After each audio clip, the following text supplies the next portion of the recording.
You wouldn't build a house without a foundation, so don't build your business without one. This is Mindset Monday, where we lay out the tools, frameworks, and mindset you need to scale your contracting or trading business today. All right. Welcome back to Mindset Monday. I'm your host, Gerritt Bake, with, let me see if I can get the shirt in the shot, Build Pro. Here we go. I don't know. We're going to start giving away some of these shirts. I think that'd be kind of cool. People love swag, right? Well, you guys know the drill. If you're here live, go ahead and drop your name and your business name and where you're from, and we'll give you the good old shout out. Now, if you're anything like me, odds are you're feeling a little full. Why? Well, because Turkey Day, right? Now, it's interesting how this holiday has evolved, right? It started off with a, gratitude for, being here and the life that we live and everything like that. And what it's turned into is, I don't know if I want my in-laws to show up this year because every time they do, there's a fight. Or I don't want my sister showing up because we don't get along, right? And it's turned into this weird like thing. But all in all, again, hopefully you guys had a great weekend. You are able to eat some delicious turkey and stuffing or ham or barbecue or whatever the thing is. But hopefully you got to spend some time with family and or friends and relax a little bit. Maybe watch some football.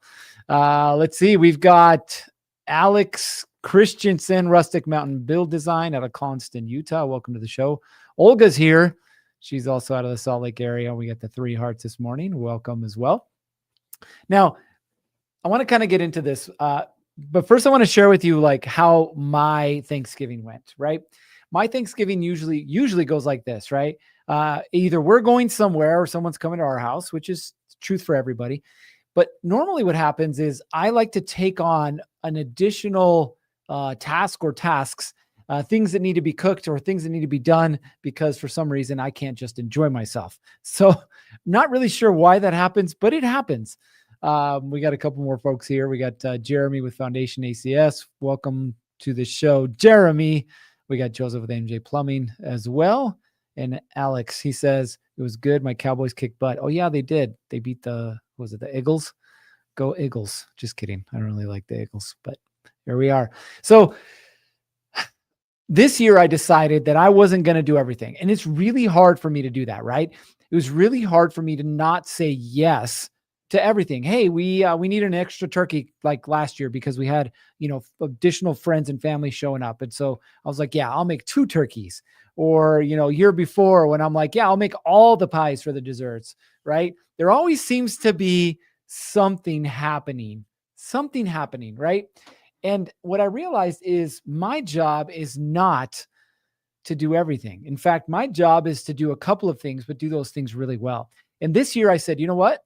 I'm going to do that. So we had my mother-in-law, my sister-in-law, her kids, our kids, right? A couple folks over at the house. It wasn't too big, too massive.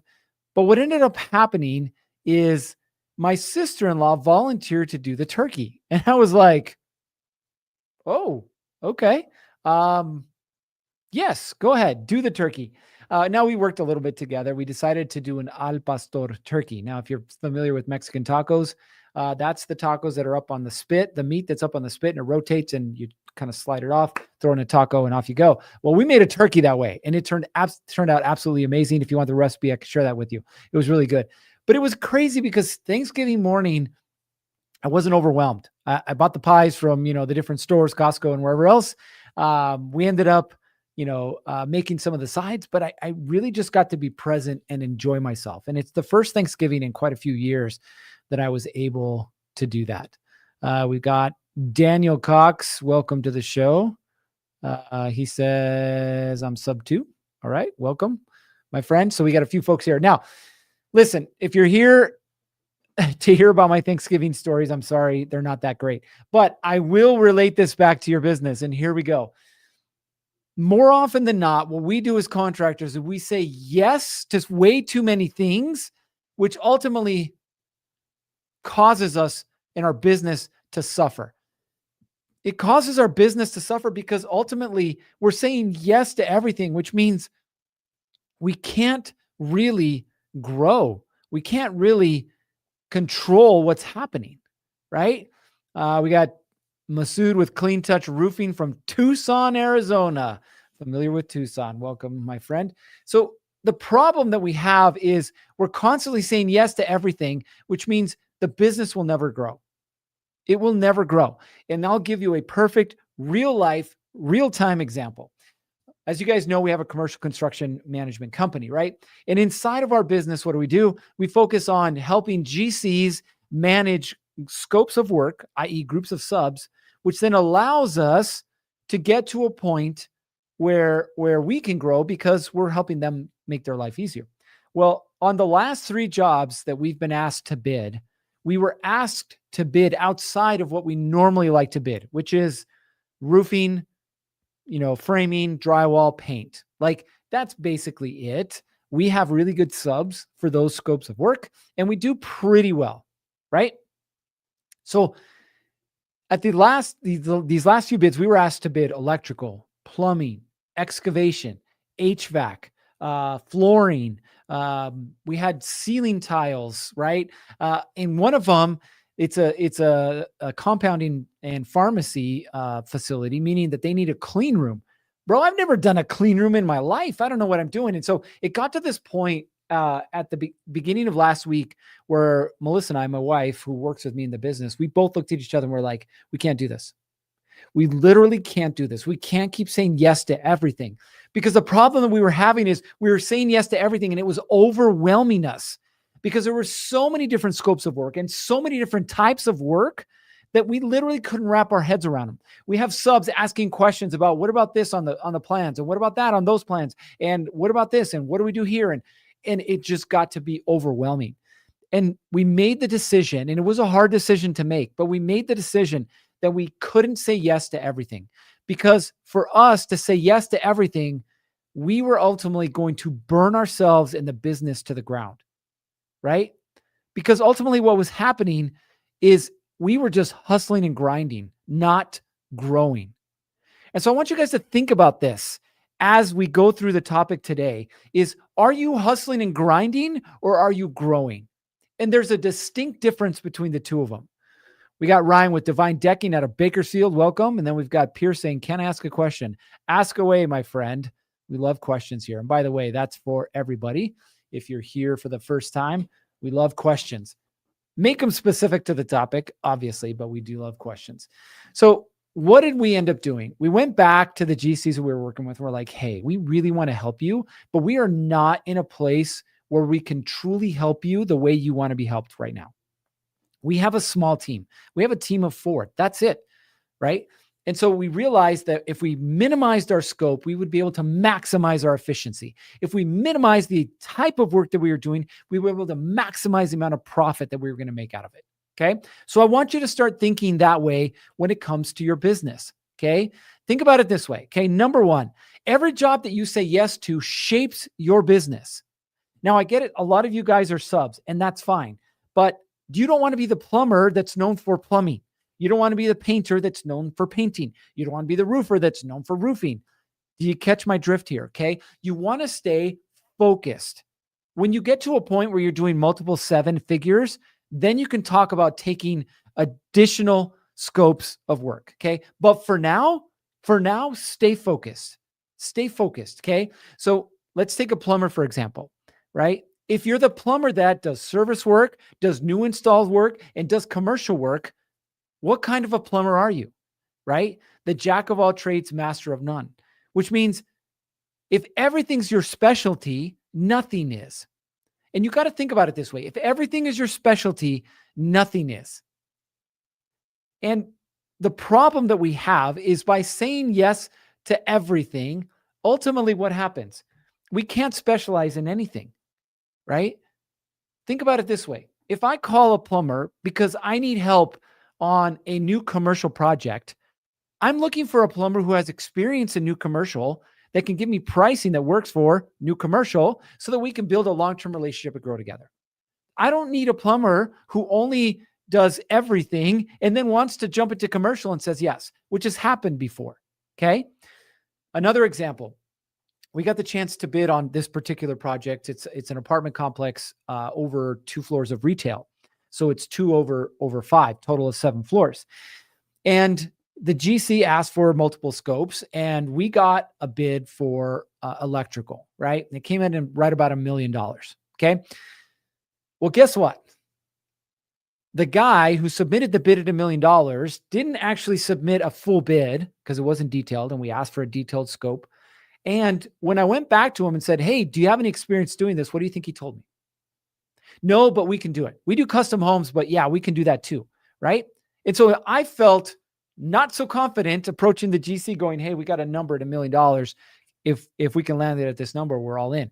I don't feel confident in that because I don't have somebody who can actually do that. They don't have experience doing it. And so what we ended up doing, we changed this all last week, by the way, is our assistant who's qualifying our subs, getting license and insurance, scheduling, doing all that stuff.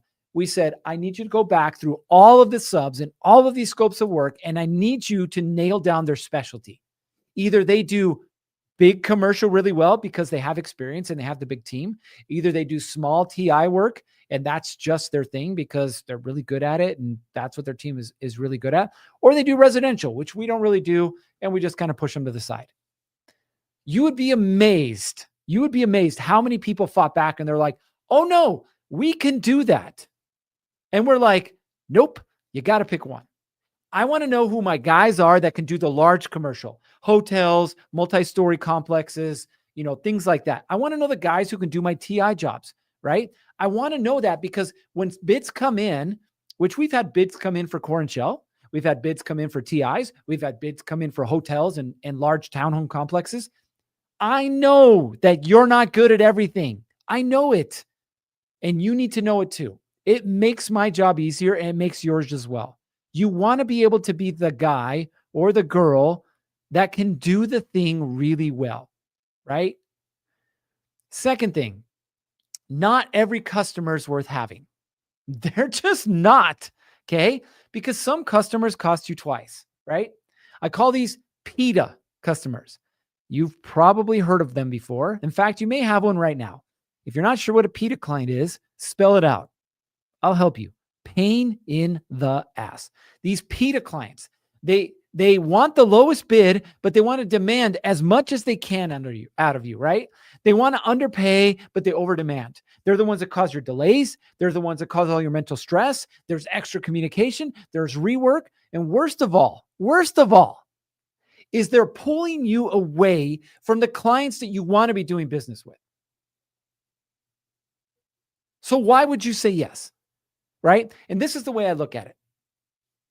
We had an opportunity to have lunch with 3 estimators from a large, and I mean large, GC company, and they do stuff in multiple states. I mean, they do some really, really big projects.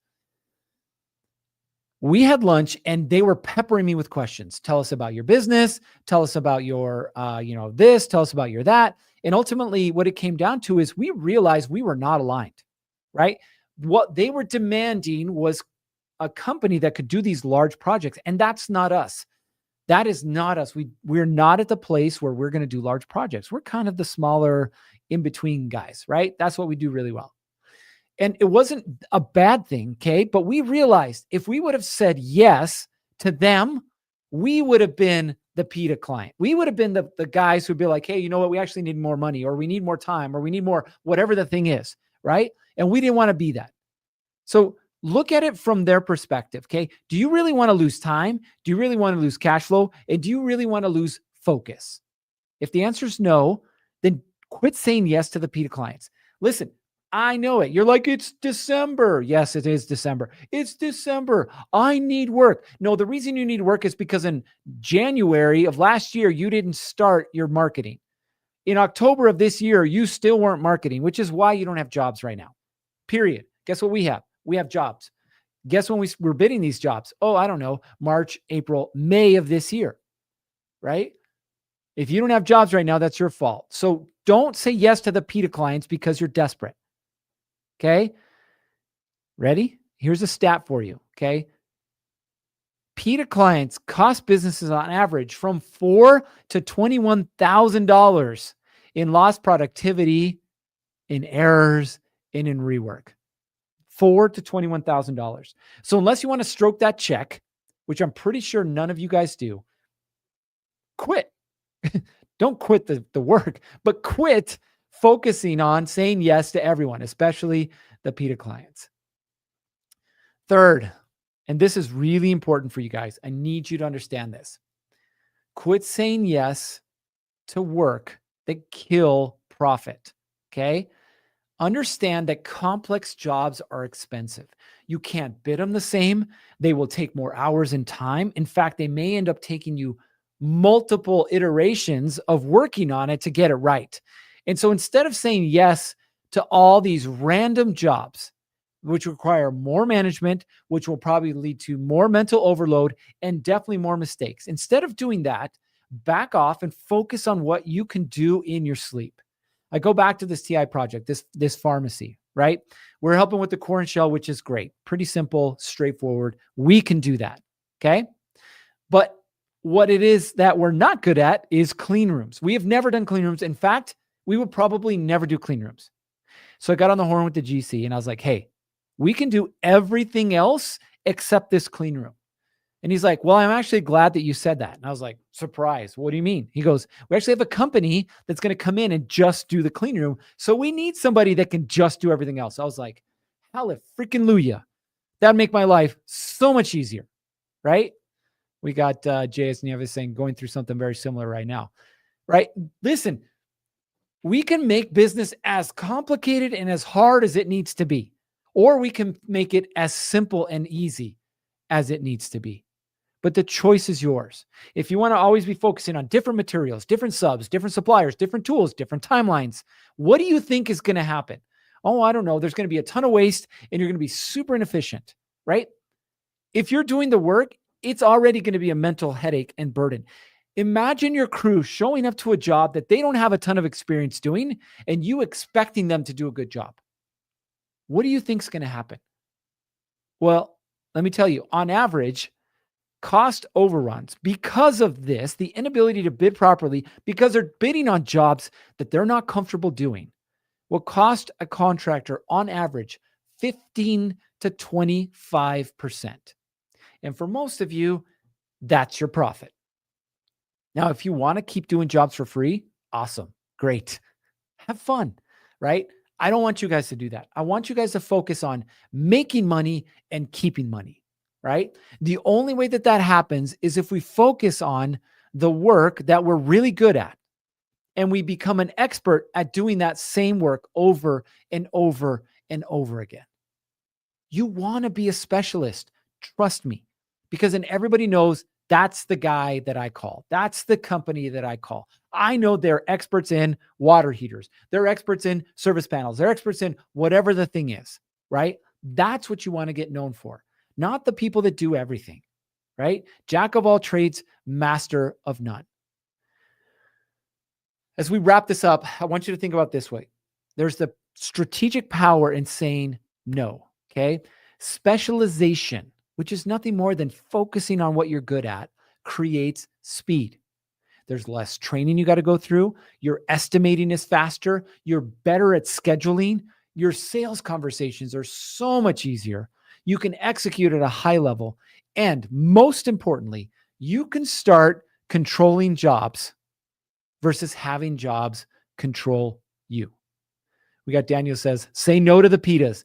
Amen, my brother. Say no to the pitas, right? We don't want that anymore.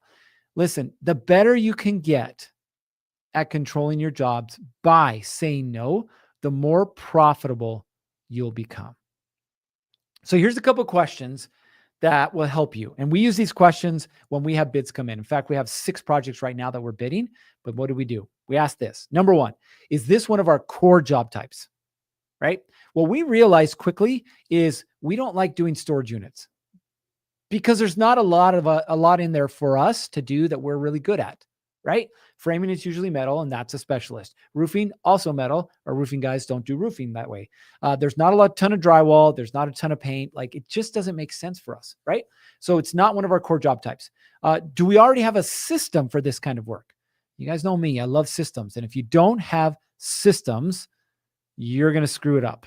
Okay. Number 3, is this customer aligned with how we work? right? In other words, do they have the same communication pattern? Do they love the way that we communicate? Do we jive and what our expectations are? Okay. And then number 4, does this job hit our minimum margin target after any risk that's involved? Okay. We've got Inga says, came in late. Can someone please define PETA? Super simple, my friend. PETA is a pain in the ass. Okay. And that's what we're talking about, the clients that we don't want to say yes to. Okay. Don't put yourself in a place where you're desperate and you need PETA clients or pain in the ass clients. Let's see. We've got Clean Touch Roofing says, say, for example, if I master residential roofing, waterproofing, and gutters, can I just go ahead and list those specialties, or should I just stay with roofing? Only where's your thoughts on that? Okay. Great question here, right?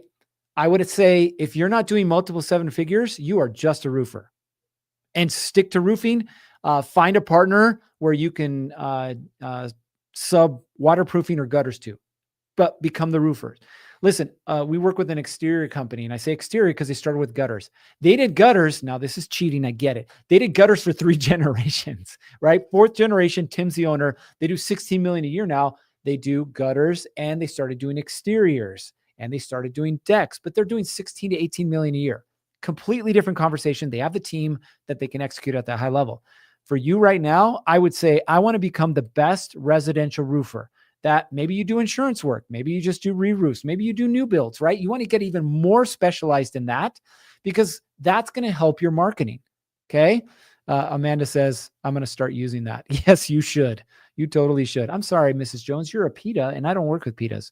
That'd be kind of funny. But going back to Clean Touch, if you want to become a specialist, you're going to find that it's much easier to get work, right? Because I can walk into a business and very quickly go, hey, this is who we are and what we do. And I know whether there's alignment there or not. And it's that simple, right? You want to go through the no's faster to get to the yeses. The only way you do that is you specialize. All right. Inga says, what if you're a handyman service and your specialty is a bit of everything? Yes, but also no. Okay. It's funny because Justin used to have a handyman business and run a handyman business. So listen, a handyman is a little different. Okay. But you still want to shrink down, your scope of work. You're not a handyman for everything, right? You can be a handyman for, hey, I do doors and trim, or I do a little paint and a little drywall and a little framing, right?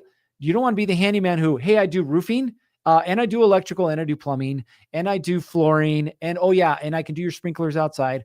Who wants to be that handyman, right? Even as a handyman, you want to be specific, 3 or 4 scopes of work, but keep them kind of, in the same ballpark, right? That's going to help you as you grow as well, because even if you're a handyman, what do a lot of handymen like to do? They like to grow and eventually become remodelers or GCs. Great. Stick in that scope of work. All right. Listen, most important thing, we are in December now. 2026 is coming. And if you're not prepared for 2026, it's going to smack you in the face just like 2025 did. Okay. In order for you to be successful next year, number 1, most important thing you need is focus. Okay. What kind of a contractor am I and what do I do? Number 2 is you need organization. And I will tell you, if you're not using version 2 of Contractor Plus, you are screwing yourself right now. You at least need a CRM, but you need to use Contractor Plus. Why? Because version 2 helps you stay organized with your leads, with your estimates, with your jobs, and everything in between. Okay. 2026 is upon us. Okay. If you want 2025 to be successful, you got 30 days, but the truth is people take the last 2 weeks of the year off. So you got 2 weeks to make it successful. Start planning for 2026. Listen, if you're not sure what your next steps should be, we got you. We have an entire online community built exclusively for contractors. It's called Build Pro. If you want some information, you can go ahead and send us a message. We'd love to have you join our community. We have an entire training library. We have weekly live trainings. We have access to experts, all kinds of cool stuff. 100% for you, the contractor. But at this point, you know what time it is. Quit listening to me talk. It's time for you to get to work. Stay focused, learn to say no, and say yes to the things that you're really good at so you can see your contracting business explode next year. All right. You know what time it is. It's time to get after it. 3, 2, 1. Off you